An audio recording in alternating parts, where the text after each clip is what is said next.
Devolva aquela igrejinha, a casa de oração que não é sua e nem é minha. Você é uma pessoa estressada? Tá nervoso demais? Muito nervoso, muito estresse na vida, muita agitação, Calma. Calma. Calmará teu coração.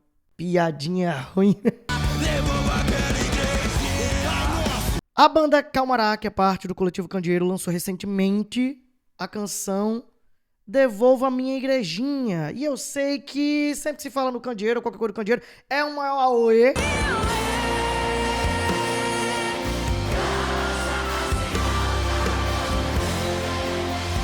Né, enfim. Mas essa canção da banda Calmará acabou de ser lançada e bom, a gente tem que aproveitar o hype das tretas, né? Falar do Candeeiro hoje rende visualizações. Não é isso não. Mas brincadeiras à parte, o pessoal pede e essa é uma canção que saiu agora, tá quentinha saindo no forno. Então por isso ela será a análise de letra dessa semana. Então fica até o final, fica até o final. Agora fica mesmo, não vai embora logo não, né? Fica no final. E se não tá inscrito ainda, já se inscreve aí no canal, já ativa as notificações, porque tem sempre análise de letra por aqui. Vamos agora à análise de Devolva a Minha Igrejinha, da banda Calmará. E tem uma participação especial nela aí.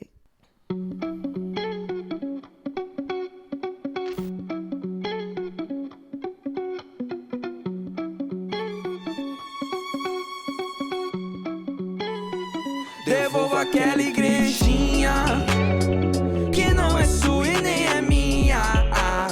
Saudades da igrejinha, aqui é sua e que é minha. Já começa com o pé na porta, né? Já se percebe o tom aqui, é um tom de crítica, uma canção crítica, posso até dizer de protesto, né? Devolva aquela igrejinha que não é sua e nem é minha. Então, será isso uma crítica aos donos de igreja? A minha vida inteira eu ouvi sobre isso e tem muito disso por aí. E depois devolva aquela igrejinha, aqui é sua e que é minha, ou seja, a igreja que é de todos. Isso é muito bíblico de fato. A igreja pertence a todos. Cristo em nós, a esperança da glória. Somos um no Senhor. Ele é tudo em todos. Cristo é tudo em todos. Não que eu seja um saudosista. Antigamente era melhor, é blá blá blá. Sereno é uma figura, né? A interpretação dele é muito boa. Aqui análise de letra eu sei, mas eu não consigo não falar de outros aspectos. O arranjo já começa com o pé na porta também aqui. Um arranjo muito bem organizado desde o seu início. Não que eu seja um saudosista. Antigamente era melhor, né? Aquela ideia de, no passado era melhor. Então ele já começa meio que se desculpando, se excusando, dizendo, não é que eu sou um saudosista per si, né? Eu não estou dizendo que necessariamente antigamente é melhor. Inclusive, a Bíblia adverte sobre isso, para não dizer que os dias de outrora são melhores. Dizer isso não é sábio, ficar sempre olhando para trás e dizer que é sempre melhor. E aí ele continua. De quem conserva até o ódio e o pior. Opa! Antigamente era melhor, é blá blá blá, e ele completa, de quem conserva até o ódio e o pior. Aqui eu sei que aqui vai... É bem provocativo mesmo o tom. Realmente é pé na porta. De quem conserva aqui, obviamente, é uma crítica aos chamados conservadores. E aqui é importante a gente ter uma noção e saber separar as coisas. Hoje se tem misturado muito elas. O conservador político, de linha conservadora política, com o conservador cristão. Muitas vezes isso anda junto, mas nem sempre, tá? Nem sempre. Tem muito conservador político que não é conservador cristão, que não é de linha conservadora bíblica. E recentemente teve aí uma tretinha, né, com o negócio de conserva, família de conserva. Não sei se necessariamente eles estão fazendo alusão a isso. Eu não sei se a música já estava composta nessa época. Então eu não posso afirmar com certeza. Mas uma coisa eu posso afirmar com certeza. Isso aqui mexeu em vespeiro. Isso aqui com certeza incomodou muita gente. Antigamente era melhor, blá blá blá, de quem conserva até o ódio o pior. Mas vamos esquecer as especulações de se ele está falando da família de conserva e tal. São uma banda cristã, se afirmam como cristãos. Imagina-se que eles não estão criticando conservar a essência do evangelho. E sim, como o verso diz, de quem conserva até o ódio e o pior. Está falando de quem conserva ódio, de quem conserva coisas só por conservar. E muitas vezes no conservadorismo político tem disso. Eu nunca falo de política aqui no canal, nem em canto nenhum, e a ideia não é essa. Mas é uma crítica que nós precisamos ter honestidade e humildade para admitir que é válida. Sim, mesmo aqueles que são de linha conservadora política, é preciso saber separar, as pessoas são diferentes, não dá para generalizar, mas há pessoas que conservam, sim, um discurso de ódio e coisas muito ruins e coisas muito prejudiciais, em uma linguagem grosseira e agressiva. E, bom, a letra está se propondo a criticar isso aqui. Não é isso, mas sim é um pedido ao abandono disso. Poder na mão. Opa, não é isso, mas sim é um pedido ao abandono disso. Sim, é um pedido ao abandono disso daí. Então, quando ele fala de devolver a igrejinha, ele está dizendo que não é querer voltar para esse saudosismo que conserva a dureza, o ódio e coisas até piores. Mas é, na verdade, abandonar isso. Então, trazer de volta a igreja... Então, olha que interessante, é paradoxal. Não é contraditório, isso é um paradoxo. Tá? É paradoxal. Os autores, porque essa canção tem mais de um autor, os autores estão pedindo para retornar, no discurso deles aqui, a uma essência antiga. Isso é, de certa forma, conservadorismo. É conservar algo que está lá atrás, resgatar algo que deveria ter sido conservado e foi perdido. É querer voltar para isso, mas não para esse conservadorismo de ódio, de um discurso pesado, que nós temos visto por aí, polarizado no Brasil esse tempo todo. Eles não é isso, mas sim é um pedido ao abandono disso. E aí ele fala, poder na mão... Na outra mão, o algoritmo transforma a vida, é passado. Só quero saber de instagramar, de se eleger, de sempre ganhar, de se proteger, só em se pensar, de se franquear. Opa, tanta coisa aqui, pera lá, é tanta coisa aqui de uma vez, vamos lá. Ele puxa pra falar uma crítica aí de questões digitais, redes sociais, algoritmo, etc. Aí aqui eu vou fazer uma crítica talvez estética mesmo, uma crítica estética. Isso tem sido cada vez mais comum em algumas canções. Falar de likes, criticar essa vida digital que se tem hoje. Aí aqui é só uma questão de gosto pessoal minha mesmo. Eu não colocaria isso numa canção, mas eu entendo que muita gente tem colocado. O próprio Candeeiro, né?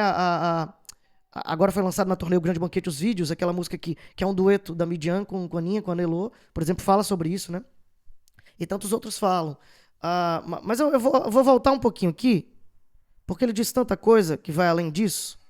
É passado, só quero saber de instagramar, de se eleger. Só quero saber de instagramar, de se eleger. Aí aqui existe uma crítica política, sim, é diretamente política essa crítica. De gente que tá querendo voto, que tá querendo fazer isso pra... Me parece uma crítica a um movimento conservador que não está preocupado com a essência, e sim com angariar votos.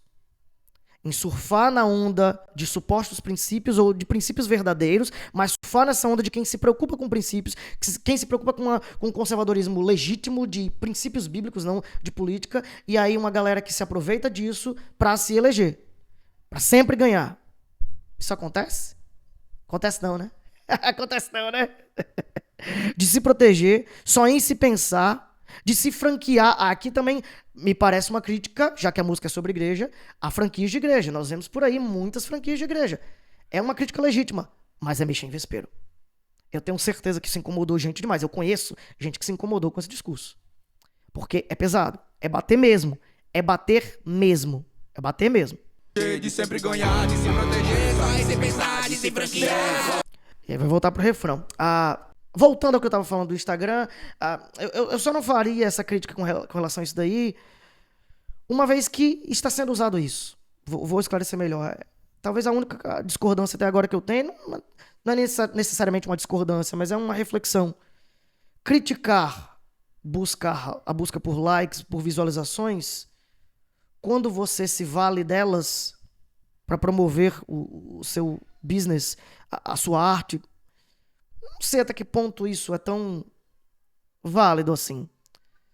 Mas vamos tentar ver de que eles estão não necessariamente criticando apenas isso per si, mas quem usa da igreja para isso, para fama, como uma catapulta política de status.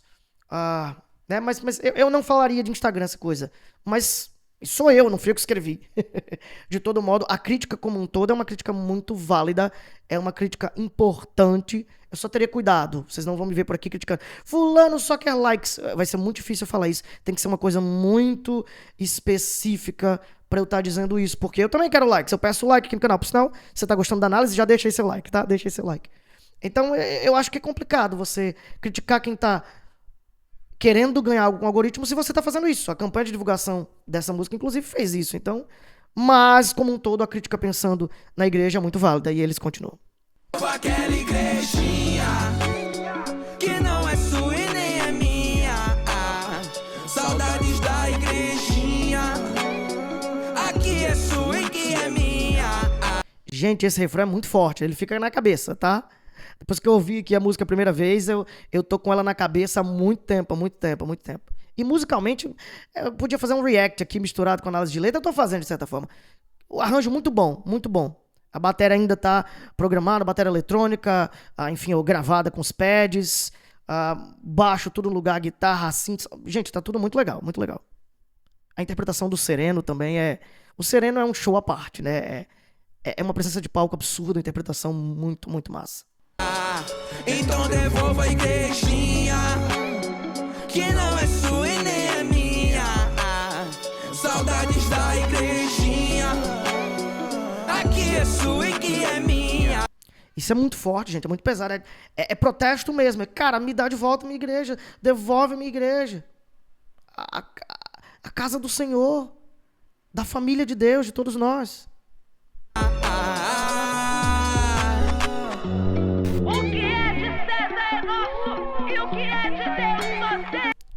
Opa! Aqui eu não sei de onde é que vem isso, não. De onde é que vem essa... Mas me parece que é uma citação, alguém aí, alguém famoso, alguma coisa que aconteceu, né?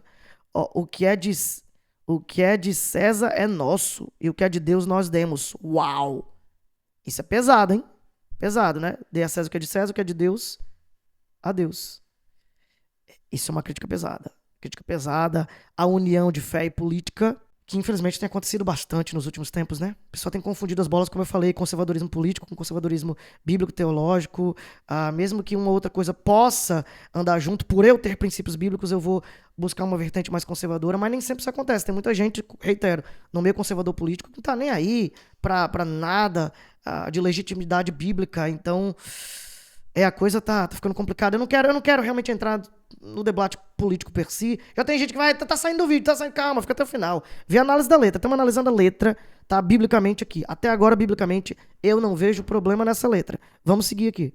É que minha casa assim será chamada uma casa de oração. Opa, agora a vibe aí pra quem gosta do hip hop, a vibe já mudou. É que minha casa assim será chamada uma casa de oração.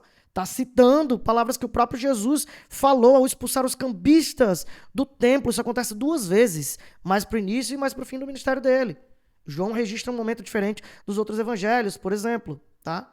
Quando o Senhor Jesus cita o Antigo Testamento dizendo isso, criticando aqueles que usavam a casa do Senhor como negócio, como fonte de lucro. Gente, é uma crítica muito pesada e bíblica. São palavras da própria palavra encarnada para quem quiser a fonte dessa afirmação. Muito boa. De onde é que vem isso, ó? A própria palavra encarnada, o próprio verbo encarnado, o próprio Logos, o próprio Cristo disse isso. É que o verbo se fez carne, bem antes de haver tradução. Bem antes de haver tradução. Verdade, quando ele se faz carne, a Bíblia ainda não tinha sido traduzida para as nossas línguas. Não sei o que, se é só pela rima em si ou se ele quis fazer alguma crítica às traduções. Aí eu tenho cuidado, como não está muito explícito aqui, eu não vou entrar nisso. Nós temos, graças a Deus, boas traduções. Mas tem gente que se usa delas sem conhecer o texto original e fala bobagem também. Antes mesmo de haver nossa literatura, isso já era exata conjugação. Muito bom isso aqui, gente, muito bom. Muito boa a rima, muito boa a poesia aqui. Cristo já era a exata conjugação. O verbo se conjuga, né, na nossa língua. Maravilhoso. Manipulações pra impor o sotaque mais santo, com falso critério. Opa, manipulações para impor um sotaque mais santo com falso critério. E aqui quem conhece o trabalho do Candeeiro, que acompanha eles, eu já tive a oportunidade de conversar pessoalmente com eles sobre isso algumas vezes. Aqui é uma crítica a esse sistema religioso que traz todo um processo de aculturação. Isso é histórico e acontece quando o evangelho chegou até aqui, até o Brasil, ok, não necessariamente houve um desejo, um interesse inicial disso, mas depois se passou a ter, em alguns lugares se tem, de que existe um sotaque mais santo, um formato mais santo, e se aquele estilo não é tocado, não é sacro, o resto é profano. Isso é algo que eu sempre falo nas minhas palestras e workshops de música na igreja. Preciso muito cuidado com isso, porque a Bíblia nunca disse que existe um estilo mais santo que hoje, algo mais sacro. Então tem que ter cuidado com isso mesmo, isso também é bíblico. Nos tiram de vista o real mistério dessa encarnação. Nos tiram de vista o real mistério dessa encarnação. De fato, tudo isso acaba trazendo confusão. Nos tirando de vista o que realmente importa. Antiga conversa à beira de um poço ainda responde essa questão. Opa, uma antiga conversa à beira de um poço ainda responde essa questão. Está se referindo aqui à conversa de Cristo com a mulher samaritana em João capítulo 4. Eles que insistem em colonizar o modelo e lugar de nossa adoração. E aqui eles usam palavras, aí eu sei que também mexe em vespeiro. É intencional aqui, é da linguagem, é parte dos pressupostos da galera do candeeiro, né? Essa ideia de colonização. Eles entendem que houve uma colonização eclesiástica e que ainda há essa imposição. Talvez, como eu já disse isso, pessoalmente com eles recentemente, agora em João Pessoa, e falei isso pro Marco mais de uma vez até, eu só tenho um cuidado aqui de não tentar se combater um extremo com outro extremo. Essa é a minha única questão, mas que nem cabe aqui nessa análise de letra necessariamente. Mas olha que ele faz menção à conversa com a mulher samaritana, quando Jesus fala que o Senhor busca verdadeiros adoradores. Importa que os seus adoradores o adorem em espírito e em verdade. Já falamos sobre isso aqui algumas vezes no canal, no nosso curso de Teologia da Adoração, a ideia de a adoração, assim como Deus é espírito, Deus é pneuma, Deus é sem forma, ele não tem uma forma definida. Importa que os seus adoradores o adorem em espírito e em verdade. A sinceridade importa, o formato. O formato não necessariamente. A não ser que a Bíblia explicitamente diga, e ela se preocupa muito mais em falar no Novo Testamento de essência do que de forma, então nós não temos que nos preocupar tanto com isso assim. Principalmente impondo um modelo e um lugar. A mulher conversa sobre isso com Cristo, ele diz, uns dizem que é ali, outros ali. Não, é em qualquer lugar. Você pode e deve adorar o Senhor, não é nem em Jerusalém, nem em Samaria, não, é em qualquer lugar. Deus não habita em templos feitos por mãos de homens. A nova aliança chegou. Não existe mais esse modelo cultural estrito para definir o lugar da nossa adoração. Nem mesmo o estilo, seja musical, seja de roupa, seja de sotaque. Então, gente, isso é uma crítica bíblica, sim. Eu sei que a palavra colonizar traz à tona outras coisas que quem conhece o trabalho e as falas do candeeiro como um todo, talvez traga uma carga muito pesada, mas nessa letra aqui, per si, a letra em si não tem nada de errado, até porque, sim, tentar colonizar o modelo da adoração é algo antibíblico. A Bíblia não nos autoriza a fazer isso. Em Jerusalém, nem em Samaria, sim, espírito e verdade. Olha aí ele falando exatamente o que é dito lá em João 4. Já que é tão óbvio, precisa ser dito. Pra entrar no céu não precisa green card. Opa! E aqui é uma crítica direta aos Estados Unidos. E eles fazem isso direto, né? Da coisa do Americanization. Esse fenômeno que veio com a globalização, né?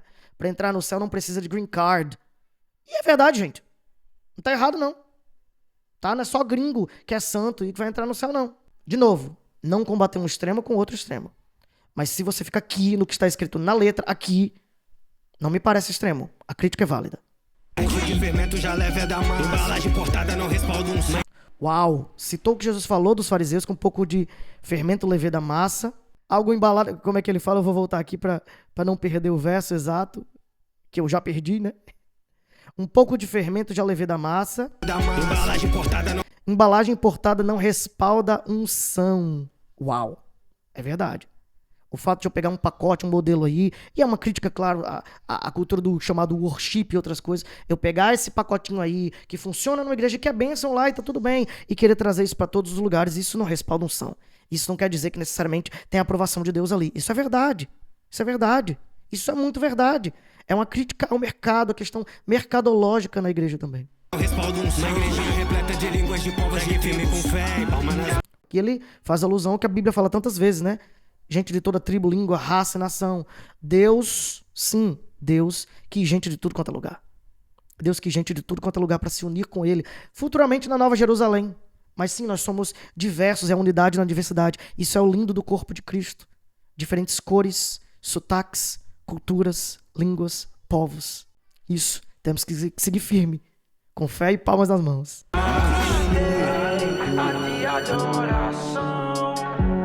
Depois de um dia de cão, com aquela unção de quem confia. E aqui eu sei que vai ter gente que não vai gostar também. Ixi, ele usou a expressão dia de cão. Eita, meu Deus do céu. Isso é uma expressão cultural, muito usada. E no Nordeste é muito usada também, tá, gente? Não tô dizendo necessariamente que deve ser usada. Eu não costumo usar.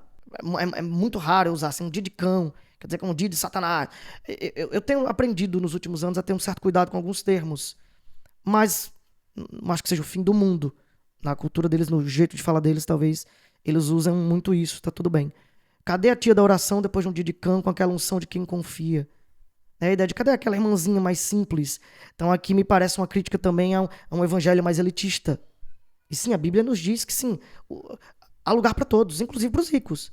Mas a Bíblia também nos fala, na carta Tiago, que é preciso um olhar para os pobres, para o órfão, para a viúva. Tem que se ter cuidado para não agir com parcialidade, para não priorizar só os ricaços. A igreja do Green Card, né? Cadê a tia da oração? Ela existe ainda em alguns lugares, tá? Mas eu entendo que aqui eles estão querendo ser, né, mais exagerados mesmo. A hipérbole é como se ela tivesse desaparecido. Como se essa figura tivesse desaparecido. Em alguns lugares, sim. Em outros, ela ainda existe.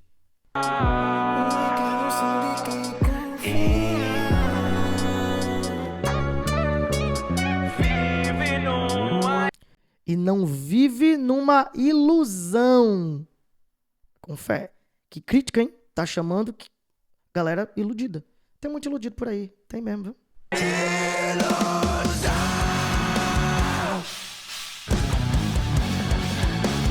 Tem como não falar, pelo menos mencionar o arranjo? Gente, que arranjo!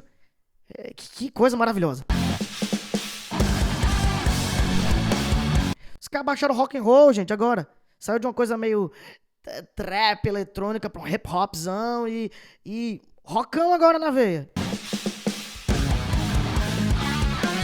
Devolva aquela igrejinha, a casa de oração, que não é sua e nem é minha.